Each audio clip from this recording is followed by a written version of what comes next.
Ouça a partir de agora o programa Acorda Bênção, com o pastor Amaro Correia. Ouça agora a voz do divino.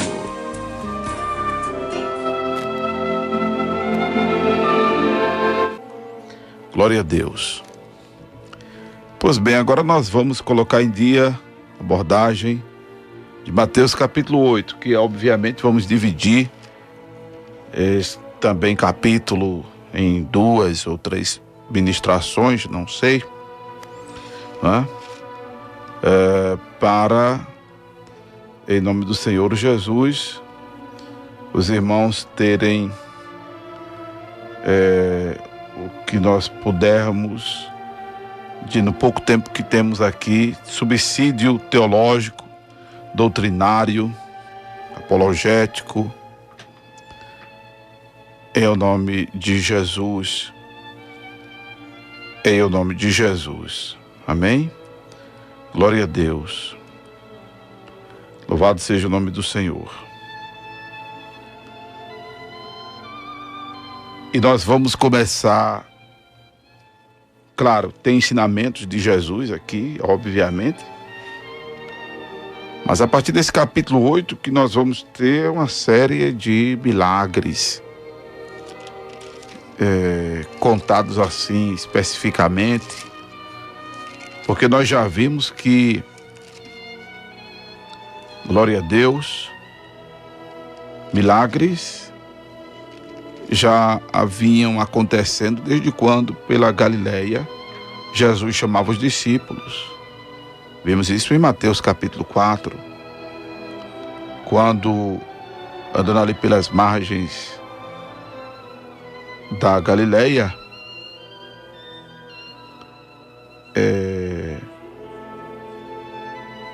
Jesus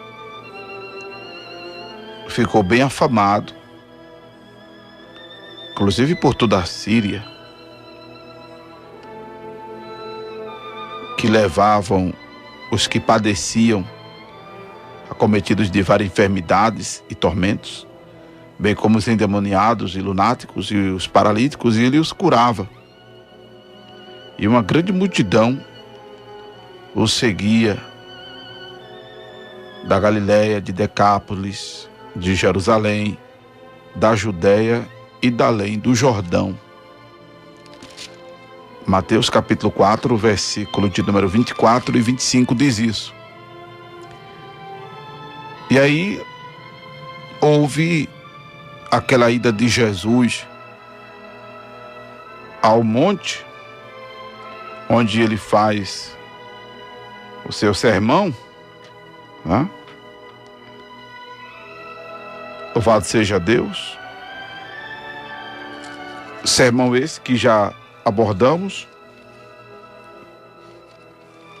e já até dissemos, é o real e verdadeiro sentido de toda a lei, de todo o Velho Testamento. É o verdadeiro sentido, é a verdadeira aplicação, é o que realmente Deus queria que os homens entendessem, desde os profetas, desde a lei e os profetas. Mas não para esses ensinamentos, se bem que agora eles vêm seguido de algo assim bem impactante, tão impactante que quando Nicodemos foi ter com Jesus, ele disse: Rabi, bem sabemos que és mestre vindo de Deus, porque ninguém pode fazer estes sinais que tu fazes se Deus não for com ele. Então agora os ensinamentos de Jesus estão associados a manifestações miraculosas, paralelas aos ensinamentos e vice-versa.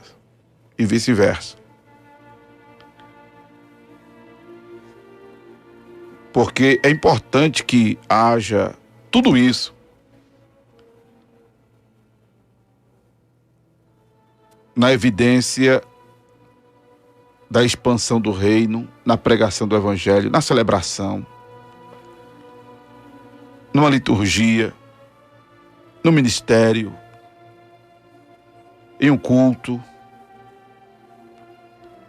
Glória a Deus. Ensinamento da palavra e a evidência do poder de Deus. Porque se só houver palavra, fica uma coisa muito prolixa, muito tagarelante, né? Como se só houver manifestação do poder de Deus, poderá ficar uma coisa sensacionalista, poderá transformar-se em um momento assim, em algo simplesmente voltado para a cura. Claro que quem está doente, o que mais vai querer é isso. Mas pode acontecer de até forçarem a barra, como supõe-se que exista em algumas reuniões aí de grande multidão, e criar-se farsas. Coisa que Jesus não precisa para o nome dele ser glorificado. A gente inventar milagre, a gente inventar abertura dos olhos de cego, cura de paralítico, purificação de leproso, ressuscitação de morto. Não precisamos inventar isso. Até porque Jesus, conforme está escrito em Hebreus, ele é o mesmo ontem, hoje e eternamente. E os mesmos milagres que ele fez há 2016 anos atrás, dando desconto dos seus 33 anos, ele continua operando nos dias de hoje. Louvado seja o nome de Jesus. E nós já vimos, quando abordamos inclusive o capítulo já mencionado, o capítulo 4, que não devemos perder o fascínio por milagres, porque eles atraem as pessoas para ouvirem a palavra. Despertou-se em mim, quando me converti, o desejo de ser um canal de bênção nas mãos de Deus para que milagres ocorressem através de nossas vidas. Quando eu li Atos dos Apóstolos, capítulo 8, por exemplo, teve essa leitura de Mateus 4, mas teve também essa leitura de Atos 8, que foi a que me marcou. Quando na diáspora, Filipe, que era diácono, que tinha sido consagrado a diácono, vai a Samaria e lá prega a Cristo. E as multidões passam a ouvi-lo e prestar atenção ao que ele dizia, por ouvirem e verem os sinais que ele fazia. Porque os espíritos imundos saíam de muitos que os tinham, clamando em alta voz, e muitos paralíticos e coxos eram curados. E aí quando Filipe, em o nome de Jesus, expulsava os demônios, e em o nome de Jesus curava os paralíticos e os coxos, despertava-se nas pessoas o interesse de ouvi-lo. E, aliás, as pessoas afluíam para perto dele, como foram para perto de Pedro e João, no capítulo de número 3, aliás, no capítulo, glória a Deus,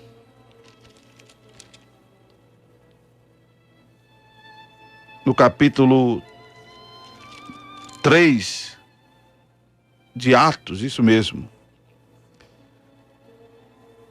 quando em o nome de Jesus, a porta formosa, jazia o paralítico, pedindo esmola, e que Pedro e João chamou a atenção dele para olhar para eles, ao que Pedro disse não ter prata nem ouro, mas o que tinha lhe dava em o nome de Jesus Cristo, que ele se levantasse e andasse. Quando isso aconteceu, tomando-o pela mão direita, levantando, e logo os pés e o tornozelo do homem se firmava, e ele saltava, ele pôs-se em pé, ele entrou no templo, andando, saltando, louvando a Deus. E todo o povo viu ele andar e louvar a Deus. E reconheciam que ele era o que se assentava a pedir esmola à porta formosa do templo. Glória a Deus. E diz a palavra que logo pegaram a Pedro e João, e todo o povo correu atônito para junto deles, no alpendre chamado de Salomão. E aí, a exemplo de Filipe, a exemplo de Pedro e João, Filipe aproveitou a multidão ali, louvado seja o nome do Senhor Jesus, e começou a pregar a palavra.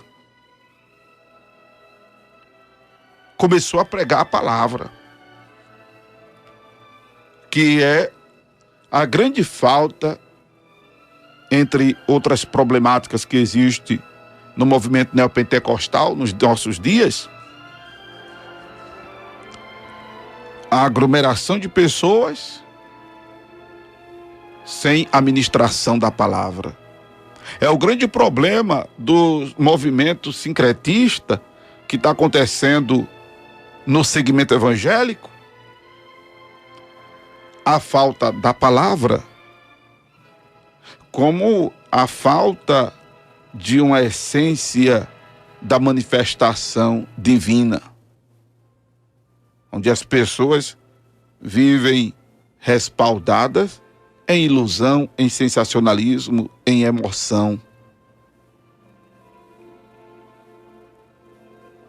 Eu quero dizer que Jesus é o mesmo, que esta palavra tem poder. Palavra de Deus. Estou falando das minhas palavras, não, estou falando da palavra de Deus. Eu quero dizer que o nome de Jesus é poderoso.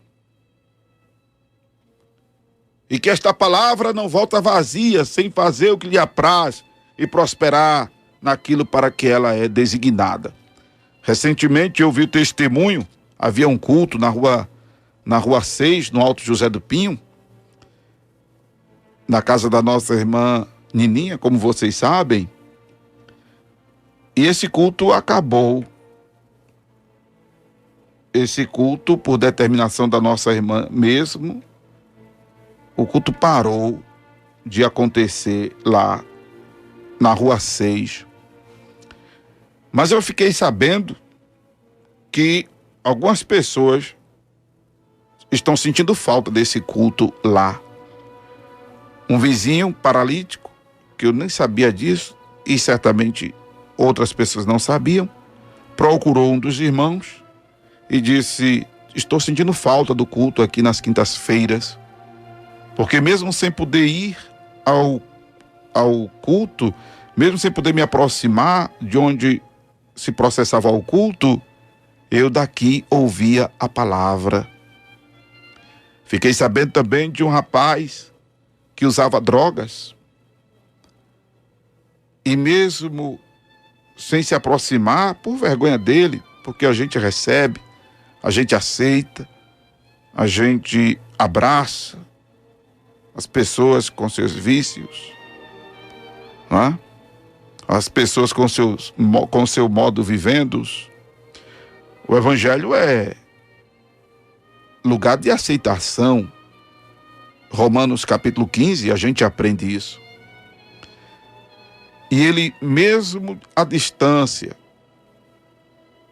usando lá o seu baseado, o seu cigarro, sei lá o quê, ele ouvia a palavra e disse ele que o culto lhe dava força para ele deixar as drogas. Louvado seja o nome de Jesus. Como eu jamais me esqueço de quando evangelizava na Praça das Mães, na bomba do Emetério, algumas pessoas amarrotavam a literatura, jogavam no chão, zombavam, tiravam onda com a minha cara. Mas um tempo depois, chegaram 3 jovens onde eu congregava, na Assembleia de Deus de Mangabeira, e em uma quinta-feira pediram oportunidade à dirigente da campanha evangelizadora, que era a nossa irmã Carmelita, e deram testemunho de quando voltavam para casa, ficavam ouvindo a voz daquele rapaz que ia para lá evangelizar, e elas mesmo eram uma das que tiravam onda. Mas quando iam dormir, as 3 testemunharam isso. Ficavam escutando em seus ouvidos: Jesus te ama. Jesus te ama. Jesus te ama. Elas ficavam ouvindo a minha voz, mas era o impacto da palavra de Deus. E elas se voltaram para Jesus, se renderam para Jesus. Louvado seja Deus. Porque esta palavra não volta vazia. Por isso que está escrito que devemos pregar a palavra a tempo e a fora de tempo. Louvado seja o nome do Senhor Jesus. Porque a palavra, amados irmãos, ela é a chave para que milagres aconteçam. Louvado seja Deus. A palavra, ela é a chave para que milagres aconteçam. Bendito é o nome de Jesus. E aí, quando você consegue agregar pessoas, converger pessoas ao seu raio de alcance, pelas pessoas saberem que você é um canal do poder de Deus, que através de uma oração sua, de uma imposição de mãos sua, de um hino que você canta, de uma palavra que você dá, gente é curada, gente é liberta, gente é transformada, gente é libertada. Aí as pessoas querem estar perto de você, mas não exatamente por causa de você, mas por aquilo que através de sua vida foi comunicado. E aí é onde se tem oportunidade, porque isso gera credulidade, e aí se tem oportunidade de se falar a palavra de Deus. Por isso que a partir desse capítulo 8, o que nós vamos perceber são milagres acontecendo e Jesus tendo a oportunidade de ensinar verdades ao povo. Capítulo 8 começa com uma abordagem que um leproso faz a Jesus quando ele desce do monte e a multidão seguindo ele. O leproso chega para Jesus. Nós temos esse registro em Marcos, em Lucas, que vamos passar por eles lá, mas eu quero fazer a abordagem desse texto aqui. Amém? Por que eu estou falando assim desse texto em específico? Porque quando você lê em Marcos, louvado seja Deus, você vai perceber, a exemplo de Lucas, algum diferencial do registro, mas o milagre é o mesmo. Até porque, como eu já disse, o Evangelho de Marcos é, dentre os 4 evangelhos, o mais conciso, não é? Supõe-se que seja o primeiro evangelho a ser escrito,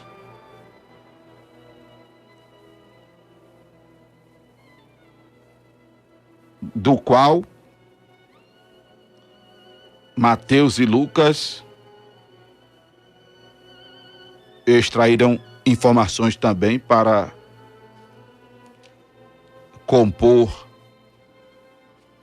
seus escritos sobre a vida, o nascimento, a vida, o ministério, a morte e a ressurreição do Senhor Jesus. Por isso que são chamados evangelhos sinópticos, porque fazem um resumo de sinopse.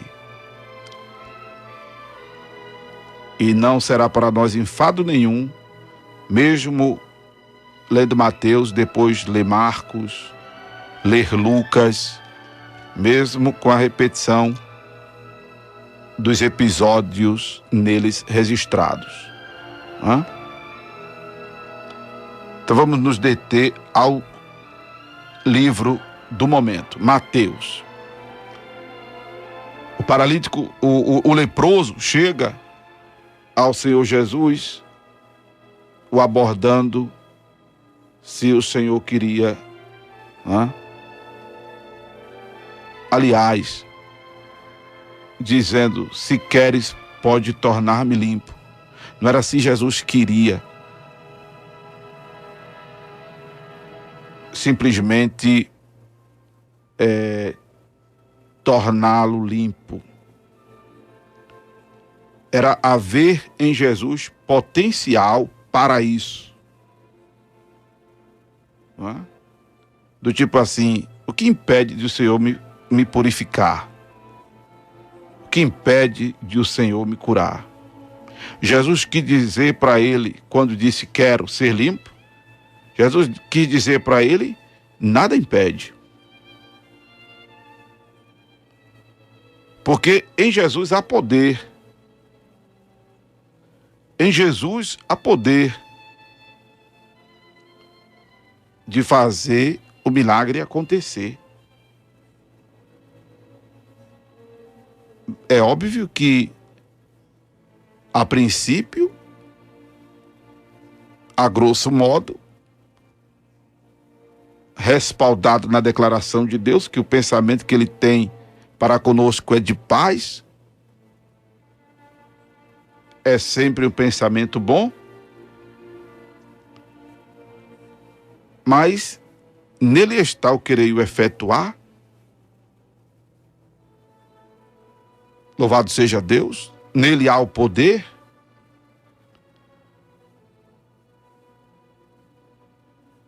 Mas quando, aí eu quero correlacionar isso que eu vou dizer, a abordagem que fiz na oração do Pai Nosso, que devemos estar abertos à vontade de Deus, versículo 6 do capítulo 10, isto não significando aí,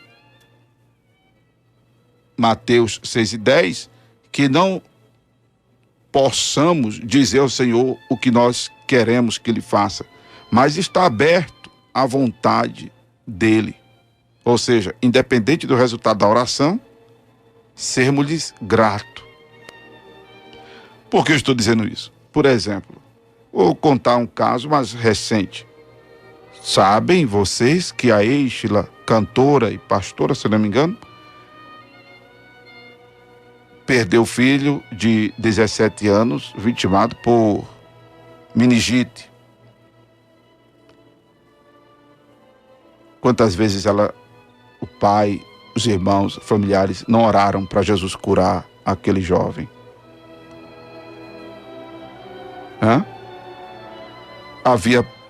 Há poder em Jesus de curar o sequelado pela meningite? Eu me lembro que uma pessoa se levantou de uma cama quando eu fazia a campanha evangelística através do rádio, e o irmão colocou o volume do rádio alto, e uma pessoa que estava em cima de uma cama vitimada pela meningite foi curada. Isso, eu estou há 9 anos aqui na evangélica, isso faz assim 10, 11 anos, esse testemunho. Um pouco mais talvez, não lembro exatamente. Havia e há e sempre haverá poder no Senhor de fazer. Louvado seja Deus. Não é? E a grosso modo, o Senhor quer fazer o milagre acontecer. E você que está precisando de milagre, não é para orar, Senhor, faz a tua vontade. Não. Senhor, me cura. Agora deve estar aberto à vontade dele. Ou seja, se há um prazo para isso, e esse prazo é vencido, então você, obviamente, não vai murmurar contra Deus. Ou se é em função de alguém e esse alguém morre, você não vai deixar de crer no poder de Deus, porque Deus não vai deixar de ser Deus. Deus não deixa de ser Deus porque alguém morre, porque alguém é atropelado, porque alguém está doente, porque alguém está passando por dificuldade financeira. Nem Deus deixa de ser Deus, nem deixa de amar quem quer que seja.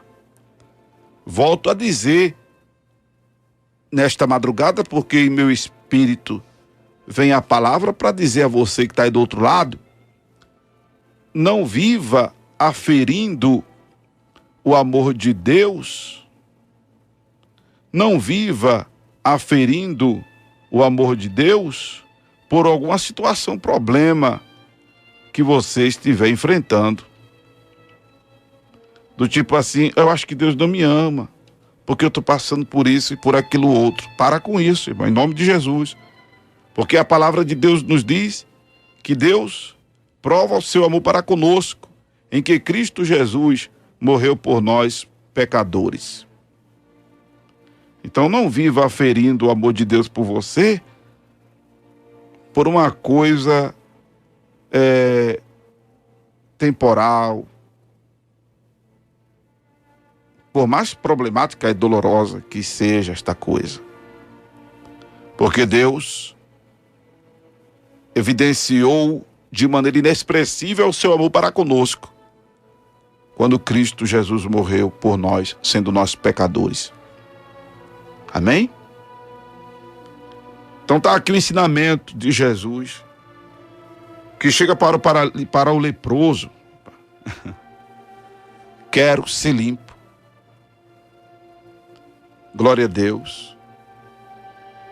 Quero ser limpo. E logo ficou purificado da lepra. Agora veja que coisa supostamente intrigante. Jesus disse ao homem: olha, não digas a alguém, mas vai, mostra-te ao sacerdote e apresenta a oferta que Moisés determinou para lhe servir de testemunho. Veja agora, preste atenção a isso, que aqui está um comunicado profundo que Jesus queria que inclusive os sacerdotes da época tivessem conhecimento. Porque só quem podia purificar o leproso era Deus. Como só quem pode purificar o leproso é Deus. Né? E para se atestar a cura do leproso, que era algo assim milagroso, louvado seja o nome do Senhor Jesus. É importante que nós voltemos ao livro de Levítico, por exemplo. Levítico capítulo 14. Levítico capítulo 14. Abra aí a sua Bíblia. Louvado seja o nome do Senhor Jesus. Versículo Levítico 13 também, né?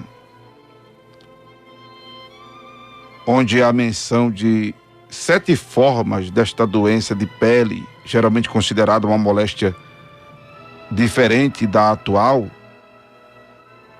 lepra, né? Conhecida como hanseníase, onde a pessoa leprosa ela era cerimonialmente impura e ela tinha que viver fora da cidade. E ao se aproximar de outra pessoa, ela tinha que gritar: impuro. Inclusive a lepra, ela é até uma ilustração do pecado que vai matando a pessoa, né? Deformando a pessoa. É terrível. E tem alguns casos que a pessoa nem sente dor, não sente nada, né? Quando vê, tá morta. Tá sem o dedo, tá sem o nariz, tá sem braço, tá sem perna. Quando os outros vê, ela já morreu. Mas a pessoa não se apercebe se não vê a situação, o seu estado. Então, no capítulo 14 de Levítico, já é Velho Testamento isso, pessoal. Tem Gênesis, Êxodo, Levítico. Capítulo 14 de Levítico, versículo 4 ao 32. Está aí a oferta que Moisés mandava, como está escrito aqui, apresentar ao sacerdote para servir de testemunho. Louvado seja Deus. O ritual era elaborado envolvendo 2 aves.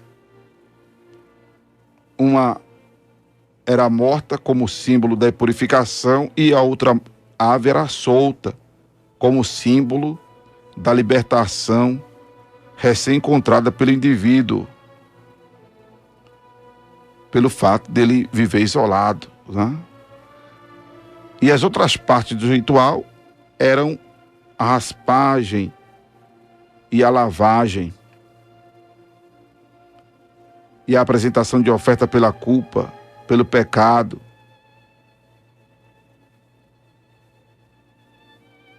E a oferta queimada e a oferta de manjares. Já explicamos isso aqui, sobre essas ofertas todas em outros momentos. Né? E quando, por exemplo, até uma casa que tivesse fungo ou mofo, também passava por um ritual. Pelo fato de aquela casa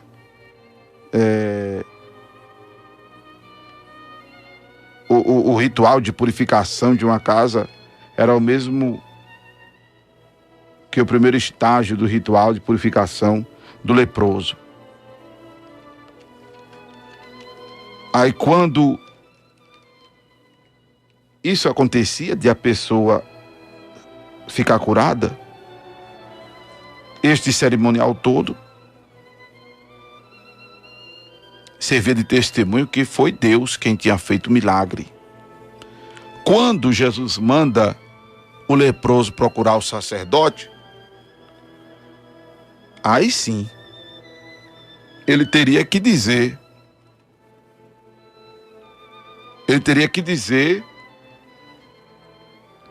quem foi que fez. Olha, o Nazareno me curou. Com isso, estaria sendo anunciada a deidade de Jesus. Coisa que, inclusive, vocês todos já sabem, passou a ser motivo de os sacerdotes perseguirem Jesus. A liderança religiosa da época perseguir Jesus. Porque com essa cura aqui, e esse pedido de Jesus, do leproso, mostrar-se ao sacerdote e apresentar a oferta que Moisés havia determinado, e aquilo serviria de testemunho, logo Jesus estava mostrando seu cartão de visita aos líderes religiosos da época. Tome aqui, meu cartãozinho de visita. Eu sou Deus. Aleluia. É por isso que este nome tem poder, porque Ele é Deus. Louvado seja o nome do Senhor. Ele é Deus de perto, é Deus de longe, é Deus que sonda os corações. E a gente percebe isso já no milagre a seguir aqui registrado. Quando, louvado seja Deus, o centurião,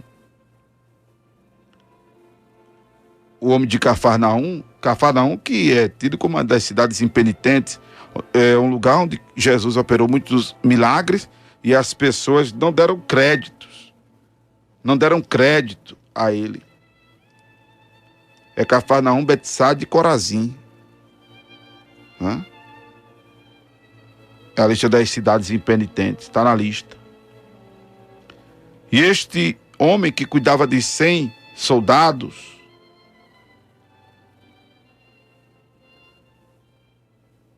apesar do posto que assumia, mas se mostrava uma pessoa amorosa, uma pessoa que se compadecia dos outros. Sentimento que precisamos ter em nós. O amor ágape, o amor de Deus, desejar o bem das pessoas e não o mal. Querer o bem das pessoas e não o mal. E este homem, louvado seja Deus, já sabendo quem era Jesus, lhe pede para que ele diga uma só palavra. Depois, quando disse a Jesus que o seu criado estava em sua casa, paralítico, violentamente atormentado, Jesus, eu vou lá, eu vou dar saúde a ele. Ele responde ao Senhor: eu não sou digno de que entres debaixo do meu telhado, mas dize somente uma palavra e o meu criado sarará. Meu criado ficará curado.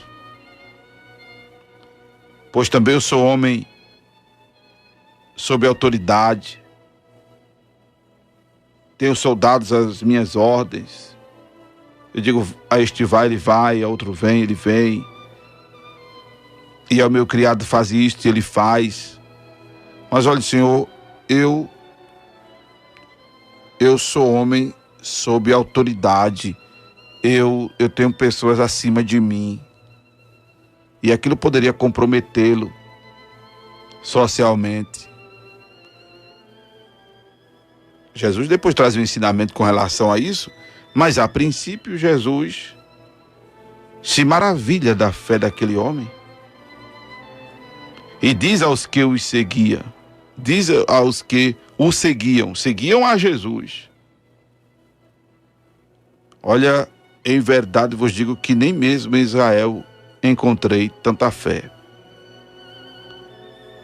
Mas eu vos digo que muitos virão do Oriente e do Ocidente e assentar-se-ão à mesa com Abraão, Isaque e Jacó no reino dos céus.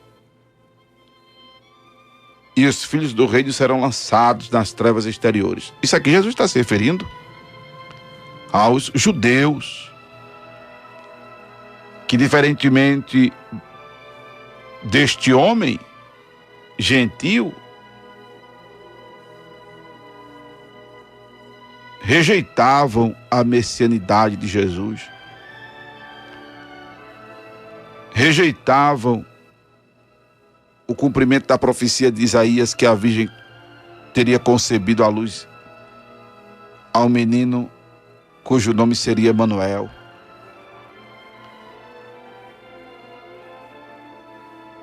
Os filhos do reino se refere aqui ao povo de Israel. Não que, como muita gente tem ensinado em João capítulo 1, verso 11, o Senhor veio salvar os judeus e pelos judeus não o quererem, ele resolveu salvar os outros povos. Não, não é isso. A Bíblia diz em João 3,16 que Deus amou o mundo de tal maneira. Amou o mundo. Mas João capítulo 4 diz que a salvação vem dos judeus no sentido exatamente de que era o povo de Israel que deveria ser o celeiro de missões, como hoje é o Brasil. O Brasil tem missionário em tudo que é canto. O povo de Israel era quem deveria ser a nação missionária. E ainda assim a salvação vem dos judeus por conta do Senhor Jesus Cristo. Judeu, da tribo de Judá, descendente de judeus. Mas os próprios judeus o rejeitaram. E aí Jesus diz ao centurião: vai como creste vai e como creste te seja feito. E naquela mesma hora o criado sarou. Esse é o Deus de perto, é o Deus de longe. Glória ao nome de Jesus. E a fé deste homem, ressaltada pelo Senhor Jesus, pelo fato de o homem o procurar, logo evidenciando assim a crença em algo do tipo sua deidade, do tipo sua messianidade, mas também o fato de ser uma pessoa amorosa pelo próximo. Louvado seja Deus.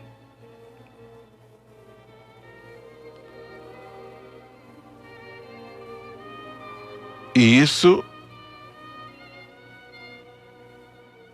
foi imprescindível para que a atenção de Jesus fosse chamada, ou para que o centurião chamasse a atenção de Jesus. Louvado seja Deus, para tê-lo como referência ao fato de muitos do Oriente e do Ocidente assentar-se à mesa com Abraão, Isaque e Jacó, enquanto os filhos do reino serão lançados nas trevas exteriores, onde haverá pranto e ranger de dentes. Mas ainda falando da deidade de Jesus, Glória a Deus. Nós temos aqui, eu vou pular o versículo 14 e 17, por causa da exiguidade aqui do nosso tempo, para falar do apaziguamento à tempestade que Jesus faz.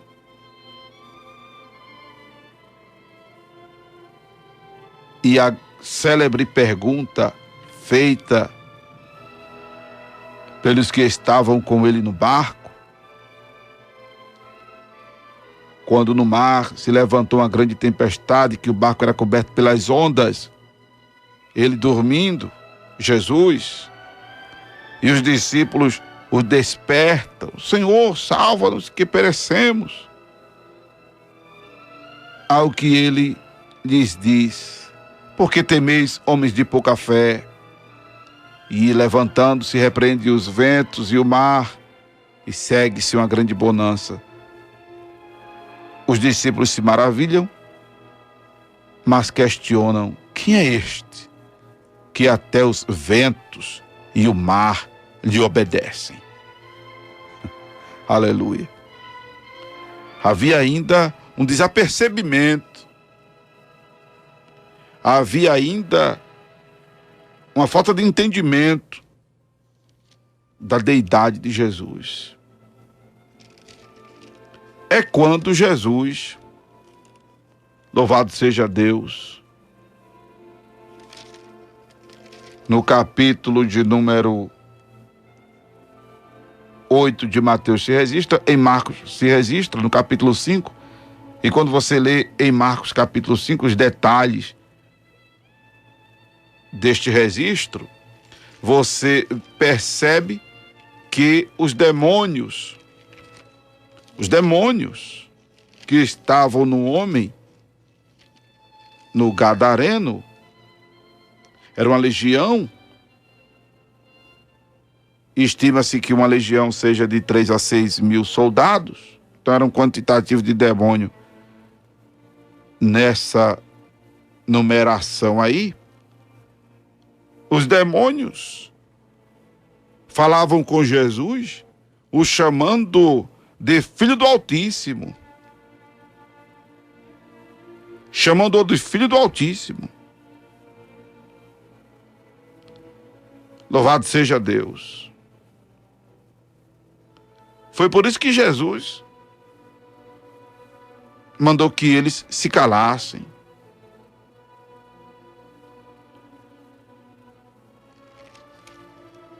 Porque os demônios estavam revelando, vamos chamar assim, de a identidade secreta de Jesus, que não era nada de secreto. Só que os humanos, com seus olhos naturais, ainda não haviam se apercebido, como os próprios discípulos, que já estavam no convívio de Jesus por algum tempo, não tinham ainda se ligado quem era ele, para poder perguntar: quem é este que até os ventos e o mar lhe obedecem. E Jesus não queria que esse conhecimento viesse através dos demônios, porque o demônio, ele até usa a verdade, mas usa da verdade para prejudicar, usa da verdade para ludibriar, usa da verdade para tirar proveito, escusos. O demônio até usa da verdade para prejudicar, o demônio usa da verdade para criar problemas, porque ele é o pai da mentira. E a partir do momento que Jesus permitisse que fossem os demônios que o revelassem, isso iria comprometer a sua pessoa, porque mesmo assim, Jesus repreendendo os demônios e os expulsando, ainda foram dizer que ele fazia isso pelo espírito de Beelzebu. E olhe que Jesus não se mostrava simpático em nada com os demônios. E ainda disseram que ele expulsava os demônios por espírito de Beelzebu, maioral dos demônios. Hã? Mas aí, quando Jesus chega para este endemoniado, que os demônios pintavam miséria com a vida deste homem, quando a gente lê, volta a dizer, o capítulo 5 de Marcos registra isso. O homem andava pelos sepulcros, se machucando com pedra, andava nu, ninguém podia detê-lo, ninguém podia amansá-lo. Louvado seja Deus.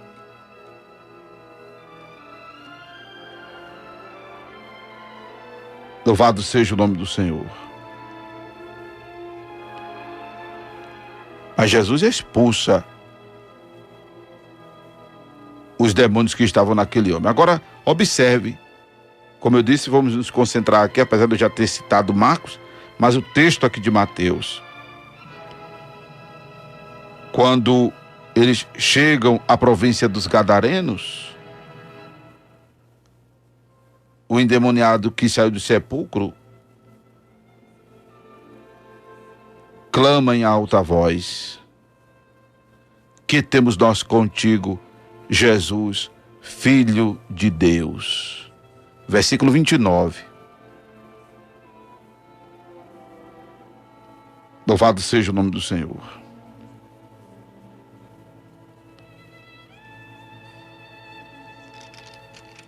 Então tá aí, sendo evidenciado através desses manifestos a identidade de Jesus, sua deidade, o ser Deus que ele é, e por ser o Deus que é, o Deus vivo e verdadeiro, louvado seja o nome do Senhor. Aí eu quero voltar ao capítulo 8, versículo 18 ao 22, que é quando o Senhor manda que o sirvamos, que o sigamos sem reservas. Sem reservas. E aí ele traz para nós esse ensinamento. Não é? Porque se aproxima dele um escriba, um copista da lei: mestre, onde quer que fores, eu te seguirei. Aí Jesus diz ao homem: olha, as raposas têm covis e as aves dos céus têm ninho, mas o filho do homem não tem onde reclinar a cabeça. O filho do homem não tem onde reclinar a cabeça. E outro dos discípulos lhe disse: Senhor, permite-me que primeiro vá sepultar meu pai. Aí Jesus lhe disse: segue-me e deixa os mortos sepultar os seus mortos. Não devemos servir ao Senhor com interesse. Devemos estar focados no Senhor. Esta é a grande lição dessa fala de Jesus com essas duas pessoas aqui. Não devemos servi-lo com interesse, porque a multidão são aqueles que servem a Jesus por interesse. O escriba fazia parte dessa multidão.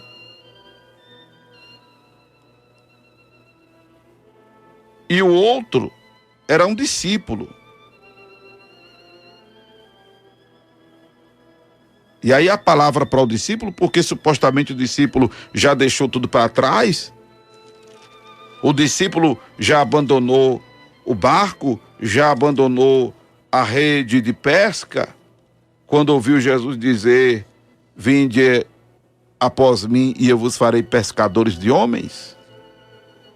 Mas agora aparece um discípulo querendo enterrar o pai. Jesus não ensina com isso perdermos a afeição pelos nossos parentes, familiares, principalmente pai, mãe, não. Mas está focado nele. Ele tem que falar mais alto aos nossos corações.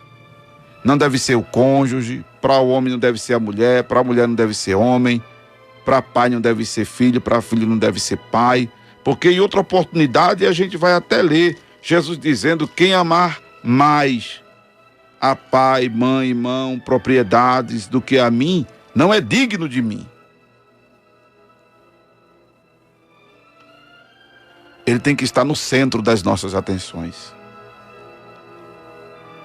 O Senhor quer estar no centro das tuas atenções. O Senhor quer significar tudo para ti. Mas Ele só vai significar tudo para ti. Certamente só o terás no centro das tuas atenções, prezado irmão e ouvinte, se te aperceberes que Ele é Deus.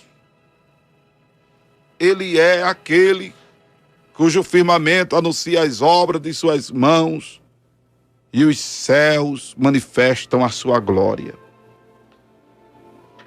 Se você não se aperceber que Jesus é Deus, o único que pode purificar o leproso, o único que pode dar ordem ao vento e ao mar, aquele a que os demônios se submetem. Se você não entender a deidade de Jesus, aí você vai estar o servindo assim, um pé dentro, outro fora. Vai estar o servindo assim, né? Só em função do que ele pode fazer e não do que você entende ele significar. E aí você é enquadrado como mais um da multidão. E Jesus não quer que você seja mais um da multidão. Jesus quer que você seja discípulo. Jesus quer que você seja servo dele. Jesus quer que você seja amigo dele. E para quem for servo, discípulo e amigo, tem que procurar servi-lo focado nele, sem reservas. Amém? Louvado seja o nome do Senhor Jesus. Louvado seja Deus. Louvado seja Deus. Bem, vamos ficando por aqui. Esta é a abordagem de Mateus capítulo 8. Eu ia fazer em duas partes, mas fica só nesta abordagem, graças a Deus, porque recebemos de Deus assim. Amém? Louvado seja o nome do Senhor. Fica esta palavra. Louvado seja Deus gloriosa. Você acabou de ouvir o programa Acorda Bênção, com o pastor Amaro Correia.